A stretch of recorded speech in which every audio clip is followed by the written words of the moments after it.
So in the previous segment of this lecture, we talked about mental modules. I said there are different kinds of modules, and I said there's a particular kind of module that we're looking for. We're looking for modules that aren't just tools like the blades in a Swiss Army knife, but are in a sense command modules. That is, they could take control of the mind for at least a while. Because if there are such modules, that would help explain how the mind could operate effectively without there being a single unified self in control. The idea is that there might be a number of these command modules and they would kind of take turns running the show. Well, I've got good news.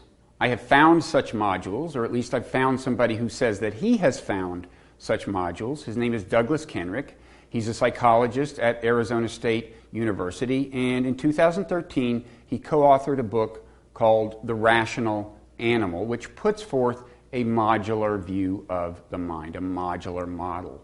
And the book argues that when it comes to our social behavior, we're pretty much always under the influence of one of 7 modules that Kenrick and his co-author call subselves.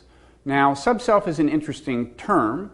The prefix sub, of course, means under. So this might suggest that there is one unified self at the top of the hierarchy, and it determines which of the 7 modules or subselves is in charge at any given time. It delegates authority.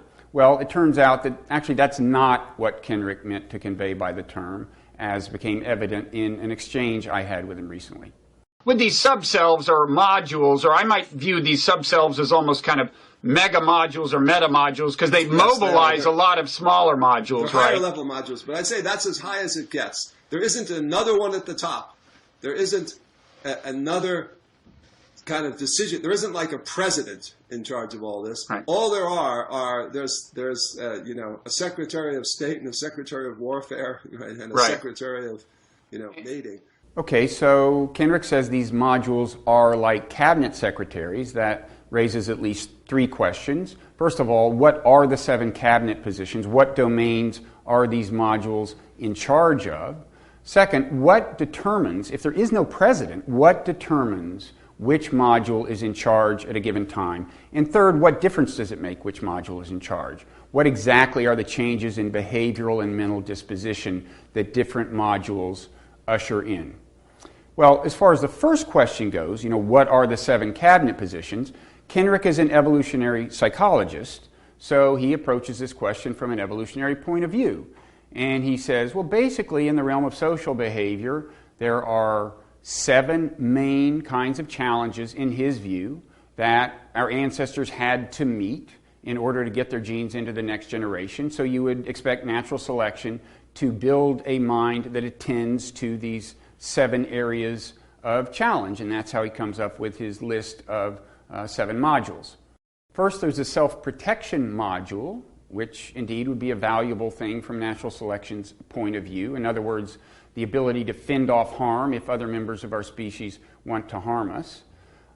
Second, if the object of the game is to get genes into the next generation, it would help to be able to attract mates.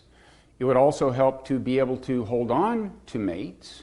And then there is what Kenrick and his co-author call the affiliation module. That has to do with making friendships, cementing alliances, and so on. There's the kin care module. In other words, taking care of other people who share a lot of your genes. That makes sense in terms of natural selection. There's the status module. Certainly people do seem inclined to seek status and to display status, and that does seem to have been correlated with getting genes into the next generation during evolution. And then there's a kind of anomalous module, the disease avoidance module, which just means, basically staying away from people who seem to carry germs. Now, I want to emphasize this is just one possible modular view of the mind. It's not a consensus view among people who take a modular view of the mind, but it does make sense as a basic division of mental labor. And it certainly gives us something to get a handle on in terms of just thinking about these modular models of the mind. Now we can look at specific proposed modules, ask how they would work, and see how valuable this kind of model actually is. So let's focus on the first 2 modules, self-protection and mate attraction. And let's ask the second and third of those three questions I just outlined, okay? Second question is, what is it that determines which module will be in charge at any given time? Now here I think Kenrick's answer is pretty much the answer that you would get from a lot of people who subscribe to a modular view of the mind. The basic idea is that whichever module is most highly activated by information in the environment will tend to become dominant for some period of time. So one example is, if somebody is running towards you waving a machete saying, "I'm going to kill you," then that would, the self-protection module would kick in and you might start running away and screaming, "Help, help, help." That's a pretty straightforward example of a module becoming highly active and then dominant and kind of controlling your behavior. In fact, it's such a straightforward example that you might ask, wait a second, do we really need all this fancy module talk? I mean, I've always known that fear makes people do things like run away. How much value is really added when we call this thing a module? Well, it's a good question, but I would ask you to just reserve judgment and see how far we can go with this model and see what it looks like after we flesh it out a little more. For now, let's move on to the third of the three questions. What difference does it make which module is in charge? How does a module change our behavioral or mental disposition? And here I think what's interesting is how subtle some of the changes can be. And this came through in an experiment that Kenrick did along with a number of collaborators. One thing they were looking at in this experiment is how do people respond to advertising. They created an ad for a museum and they created two different versions of the ad with two different taglines. One of the taglines was visited by over 1 million people each year, and the other tagline was stand out from the crowd. Now those are two very different angles that you would think might appeal to different kinds of people. But one question that Kenrick and his collaborators were interested in was, well, could you change which ad pitch will appeal to a given person by changing which module is in charge at that moment? So they came up with a way of activating either the self-protection module or the mate attraction module. They showed people scenes from one of two movies, either a scary movie, The Shining with Jack Nicholson, or a romantic movie called Before Sunrise. Then after the people had seen parts of one of these two movies, then they saw the ad, and then they were asked questions like, well, how inclined would you be to visit this museum? And it turned out that people who had seen the scary movie were more inclined to visit the museum when they saw the tagline, visited by over 1 million people each year, perhaps because, there's safety in numbers, so if your fear module is activated, if Jack Nicholson is chasing you with an axe, you'd rather be around a lot of people who might be able to help. But in any event, that was the finding. And it turned out that seeing the romantic movie inclined people to go for the tagline, stand out from the crowd, which could be because when we're in courtship mode, we're trying to distinguish ourselves from other people. Could also be because when we're in courtship mode, in mate attraction mode, we are looking for an intimate environment, to be alone with the person. But in any event, what's interesting here is that here's something that you might think is a more or less fixed part of a person's personality. In other words, they're going to go for one tagline or the other. There's two kinds of people, and I imagine that's the way advertisers might think of it, that these two ads would appeal to two different kinds of people. But no, it turns out that actually each ad can appeal to one person. It just depends on which you are at the moment. It depends on which module is in charge at the moment. Now, there was another experiment that looked at a very similar idea. In other words, it looked at something we might expect to remain pretty constant, and then it examined how you might actually make it change. And this involves something that economists call a time discounting rate or a future discounting rate, or in even more technical terms, an intertemporal utility function. What this refers to is your willingness to forego reward in the short term for a greater reward in the future. So if I say to you, look, you can either have $10 today or you can have $15 in a month, which do you want? how you answer this question and other questions like that determines what your time discount rate is. And economists have long said that, different people will have different such rates, but the models of economists have tended to assume that any given person's time discount rate would remain a constant, from day to day and week to week. Well, that turns out not to be the case, and one way we know is because of an experiment that was done by Margot Wilson, who was a very important figure in evolutionary psychology and passed away a few years ago. And she did the experiment along with her longtime collaborator, Martin Daly. And what they did is they took men and they showed some of them pictures of women who had been judged as attractive on one of these websites where people go and judge men and women as either hot or not hot. And they showed other men pictures of other things, either women who hadn't been judged as attractive, or pictures of men, or pictures of cars, or whatever. And it turned out that when men had seen these pictures of attractive women, they were then more inclined than they otherwise would have been to want their money now, to not be willing to forego immediate reward for a greater reward in the future. And the kind of commonsensical evolutionary explanation of this is that, when the mate attraction module is activated, when you're in courtship mode, you want to put on a display, you want to have all your resources there to show off in front of the woman.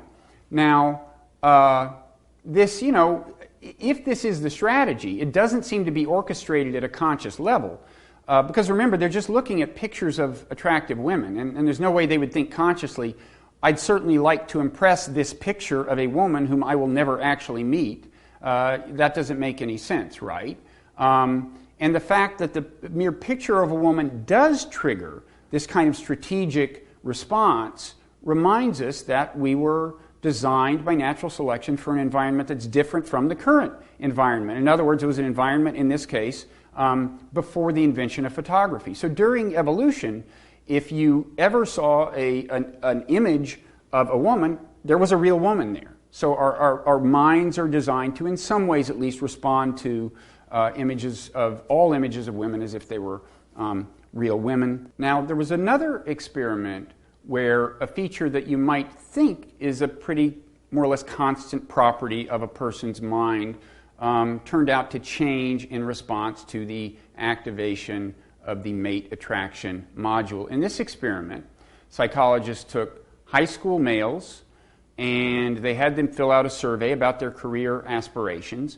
Some of them filled it out in a room full of other males. Some of them filled it out in a room that included both males filling it out and some females filling it out. And it turned out that the boys in the room that included girls their age were more inclined to have more ambitious career aspirations, and in particular to rate income, making a lot of money, as an important goal associated with their aspirations. Now, I doubt that this was some kind of enduring change in their actual aspirations. It could well be that what was happening was that their minds were being prepared for a kind of self-advertisement, a kind of display. In other words, in the event that they wound up talking to the females in the room, they would be all prepared to talk about how they were going to conquer the world and make lots of money and so on. But if that indeed was the strategy, it doesn't seem to have been a conscious strategy, because after all, the surveys they were filling out, the girls weren't going to see, and the girls couldn't see the surveys from where they were. And moreover, the people in the experiment had been told not to talk to one another, so there wasn't even the prospect of talking to the girls in the short run. So again, this is a case where this doesn't seem to involve conscious orchestration of a kind of strategy. There's no conscious decision to usher in a particular module, and yet it happens nonetheless. By the way, in both of these last two experiments, the experiments were performed not only on males, but also on females. But the effect in question was not found in the case of the females. And that's in keeping with the view in evolutionary psychology that when it comes to kind of romantic psychology, sexual psychology, there will be some differences between men and women. You could have just as easily done experiments that would highlight distinctively female features of the mate attraction module. It just so happened that these focused on male features. Okay, so we've seen three things that you might think would be more or less constant features of a person's personality and wouldn't change a lot. What kind of ad pitch they respond to, what their career aspirations are, and what their time discounting rate is. But in all three cases, there can be significant change in these without some kind of conscious self deciding to make the change. Now, you might look at this and say, you still might ask the question, do we really need all this module talk? Can't we talk about these people just being in, say, a romantic mood? Well, I don't think so. I mean, I doubt that the people who were taking the survey, the guys who were taking the survey in the presence of the girls, were really entering what we normally call a romantic mood, and I doubt that was true of the guys who were shown the pictures of the women.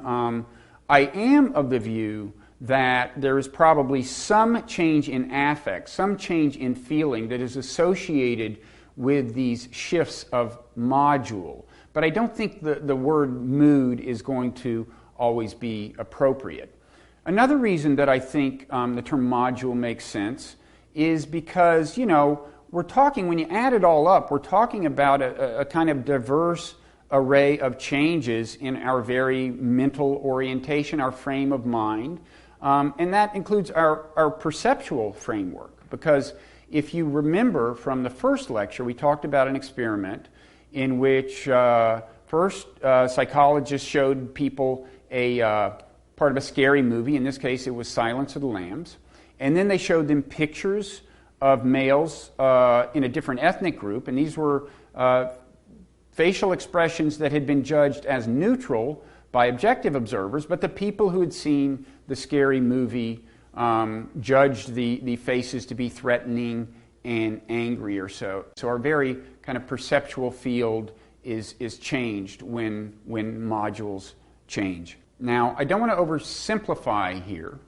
For one thing, we should keep in mind that there are always going to be individual differences.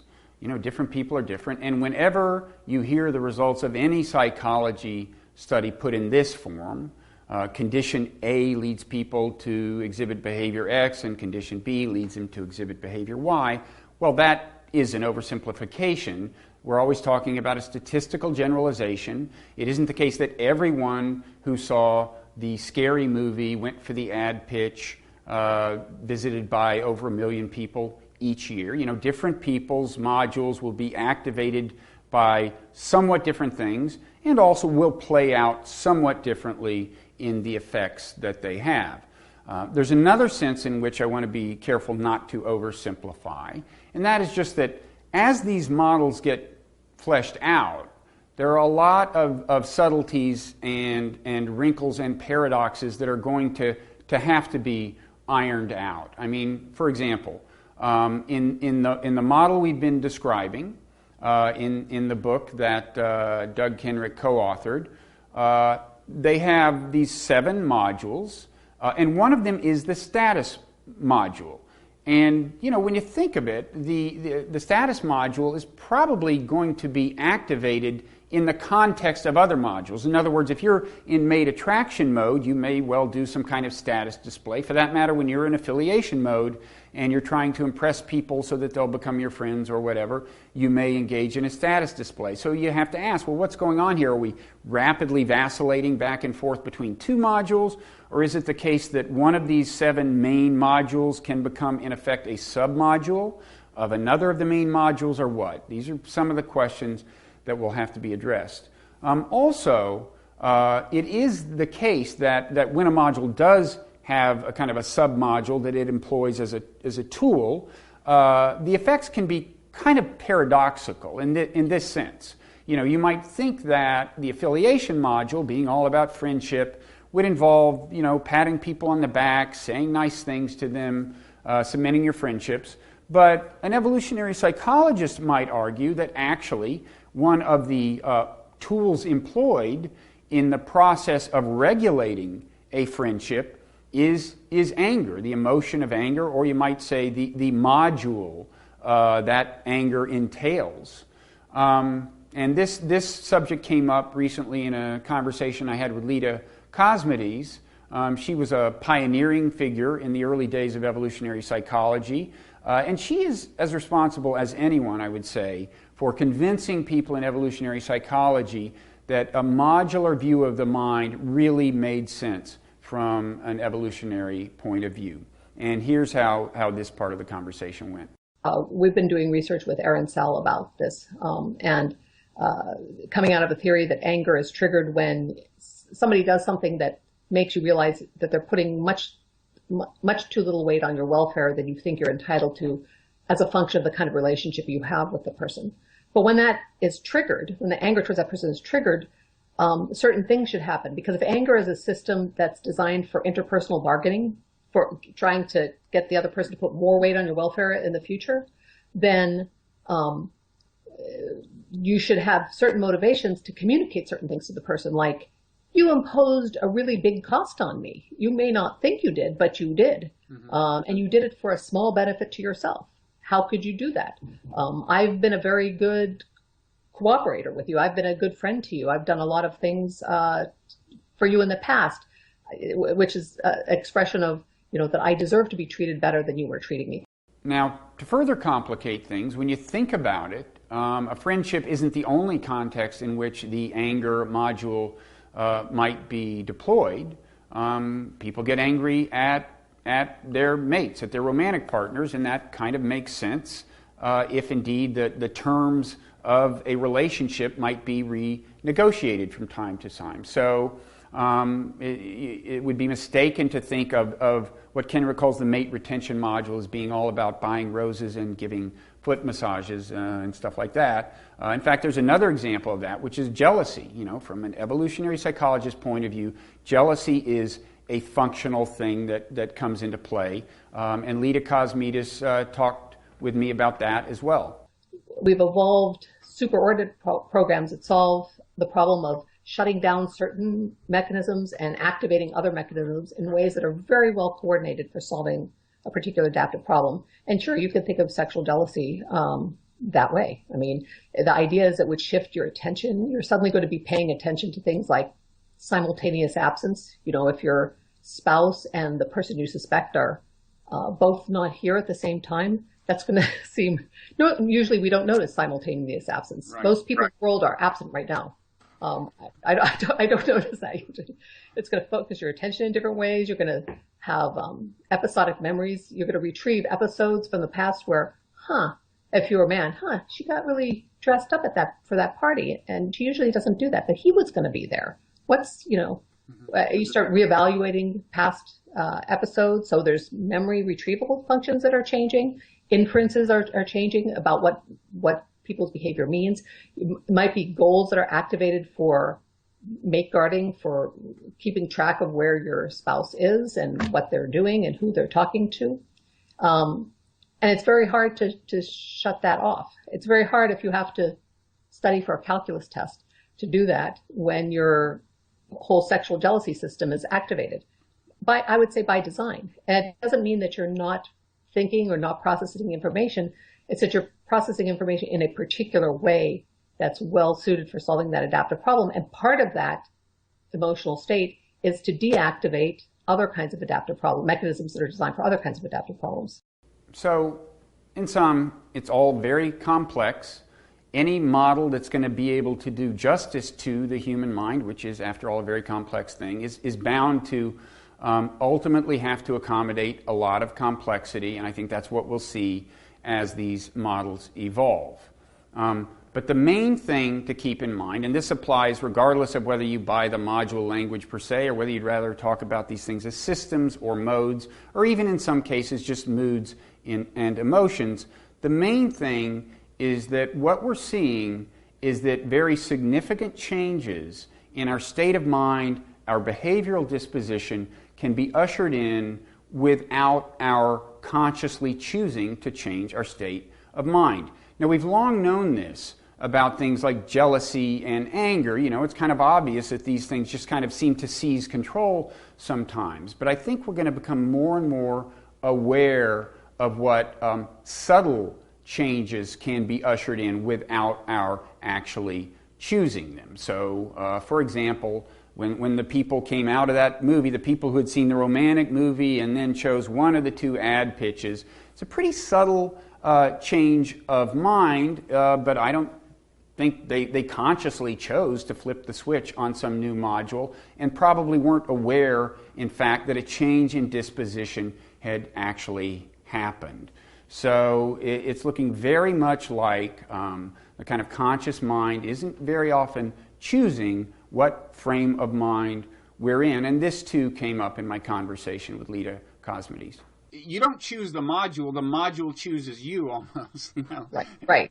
Except that what is the you anyway? Now, when Lita expresses skepticism about the idea of a you, she's speaking from a kind of evolutionary point of view, because from that point of view, it's not obvious why the mind would consist of anything other than modules, right? Because if you ask, well, how did we get from being one-celled creatures, which our distant ancestors were, to being human beings?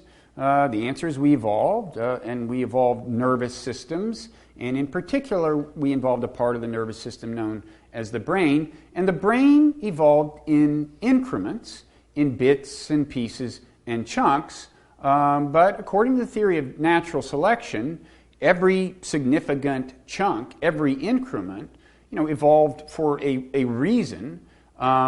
Generically, the reason is that it helped us get genes into the next generation, but there was a more specific reason as well. The idea is that this part of the brain would help us attract mates better than the average member of our species, or help us take care of our offspring better than the average member of our species, or help us make friends or protect ourselves, or whatever. And from an evolutionary point of view, that's what the whole evolution of the mind consists of, the accumulation of these functional units, these things you can call modules, and it's not obvious why at any point something that you would call a you would suddenly show up, something that you would call a self as it's commonly conceived. In any event, with Lita's skepticism about the you, we are getting back to the Buddha, who, of course, had a similar skepticism. More specifically, if you remember his discourse on the not-self, there were two themes in particular that he emphasized. First of all, he seemed not to see how you could claim that there was some kind of coherent self that persists through time. There seemed to him to be too much flux, too much impermanence. And a modular view of the mind helps explain why that would be. Because there is no single coherent self. There are a number of what you could call subselves or modules or whatever that kind of take turns running the show. The other big theme in that discourse was the Buddha saying, look, if you think you have, conscious control of very much of what's going on in your mind, I think you're wrong. And the modular view helps explain why that would be the case as well. Because our state of mind at any given time is not, generally speaking, the result of conscious choice, but rather it's the result of how the information in our environment comes into our minds and at a typically unconscious level shifts our frame of mind. Okay? So this very important part of Buddhist doctrine makes a lot of sense in the context of the modular view of the mind.